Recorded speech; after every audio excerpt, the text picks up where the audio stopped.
Sounds reasonable. Have you done your own mapping? I don't think so. I don't think. My understanding was that the 2 billion was a negotiated position.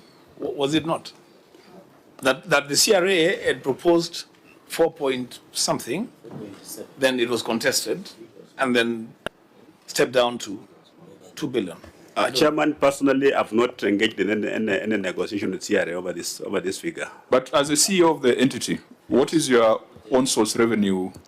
What's your estimated on-source revenue potential? Because that is something that your receiver of revenue should have at hand. It should guide your budgeting. It should guide your, driven by your finance bill. Mr. Chairman, the receiver of revenue has not told us how they arrived at 4 billion shillings. Because I'm looking at my account, where am I going to get 2 billion shillings? The receiver of revenue is your appointee.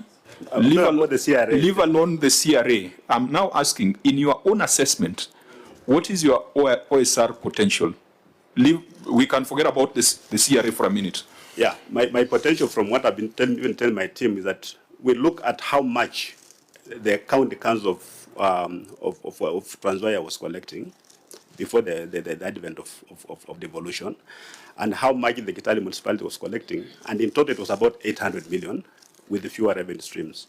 So that was such as a baseline for us, that to know, can we meet what we were collecting before devolution? That's 800 million. We can put a markup, maybe 400 million. That will give us about 1.2 billion. It's reasonable, can be explained. But this other one of 4 billion really is just big. So even if you are to use the 800 million, the fact is you're collecting just about a quarter of what the defunct authorities were collecting. True. Isn't that a cause for concern? Major cause. So I think we now need to understand some of the measures being taken. Chair Makiu, this is 15 years down the line. When the economy has grown. When the municipalities were collecting 800 and you are collecting a quarter. So it means there is a bigger problem. And I thought the governor, you said you have mapped more revenue streams, which are much more than under municipalities. So where is the challenge? And I remember when we went through ICT committee, and Governor, at that point you told us that some officers had been fired because they have been pocketing revenue. Is it still the position? Actually, the problem we had was initially all revenue collectors were voluntary staff. So we actually recruited revenue officers. And we can demonstrate that after that, we've had some significant improvement in revenue collection. But as I admitted, and my team here knows, that we have the problem with the mindset, where people still cut corners. That because I believe there's no revenue officer who can know that you have not paid revenue and let you go. They can't. So they really know we're supposed to pay and pay what. But this is some kind of unholy, alliances out there. It's an internal problem that we're really trying to sort out. Is bearing fruits, not as fast maybe as we want, but when we look at our revenue growth for the last 2 years, there's a bit of improvement. Of course, I'll be happy if I beat the target of Trans Nzoia County Council, which had fewer revenue streams and they are collecting about 800 million. And of course, at that time, when they reached that record of 800 million, even councillors at that time participated in revenue collection. They went out and tried to participate. So it's a matter of sealing loopholes in the revenue collection department, where we have got officers. Actually, people fight to be deployed to revenue, including enforcement officers. They'll rather go to revenue than go to the hospital. So that should tell you something. Like when all policemen want to become traffic policemen, the motivation is quite obvious. So these are the things. If this committee has a solution, I'll gladly bring it on board. How do we seal loopholes in terms of leakage of revenue? Because that's where the problem is, nowhere else. Chair. Senator Ampua? Chair, let's have a candid conversation because the governor is being candid. Governor, you're telling this committee and you're telling the people of Trans Nzoia that there is somebody sabotaging revenue collection in Trans Nzoia County. Is that what you're saying? That there is sabotage of revenue collection in Trans Nzoia County? Governor? I wouldn't call it sabotage. I'll just call it maybe theft. Yeah. I think that seems to be it, and that's where we now need to. We have done the diagnosis.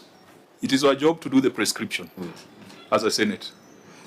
Chair, maybe, Senator, Chair, with your indulgence, even I'm looking at your financial statements on receiver of revenue. Your original target was 643,700,000. You didn't achieve that. So looking at the projection, you have said you want even to go beyond municipalities of 800 million. And I don't know, you said councillors were part of the collection, so I don't know whether your MCA should be, but that's a point of discussion. So in this 643 million, there must have been realistic target of that amount. There must have been revenue strategy that you wanted to collect. So can you say something on your original target of 643 million? And finally, Chair, Governor said they were voluntary tax collectors.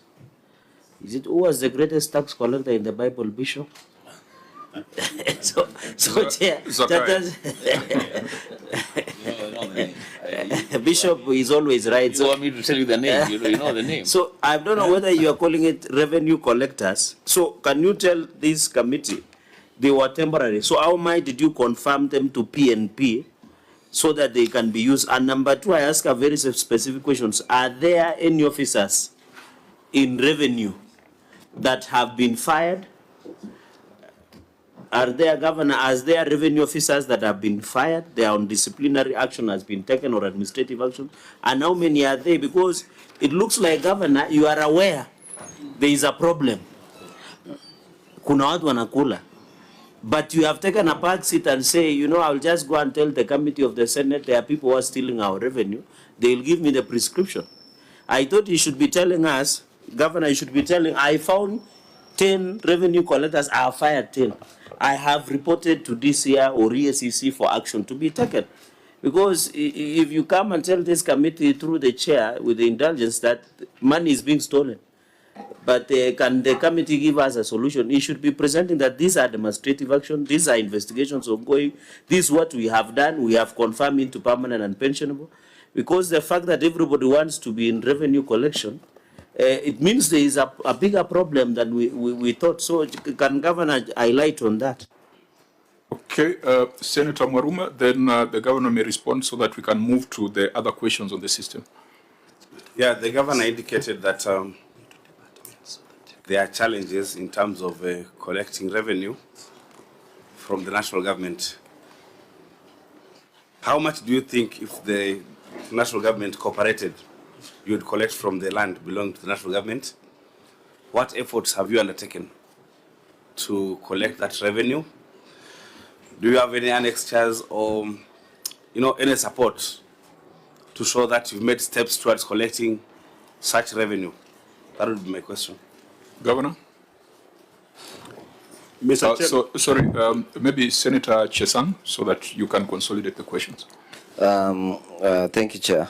Through you, Chair, I think we have, as the chairman of ICT committee, we have been doing an inquiry, and now we have gone to, I think, more than 9 counties to do an inquiry to do with the revenue collection. And just as an example of the last 2 counties that have gone, we have seen, of course, improvement in terms of on-source revenue.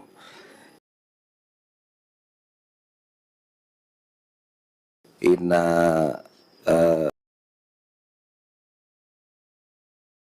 most of the counties, at least 8 of the counties that you have gone,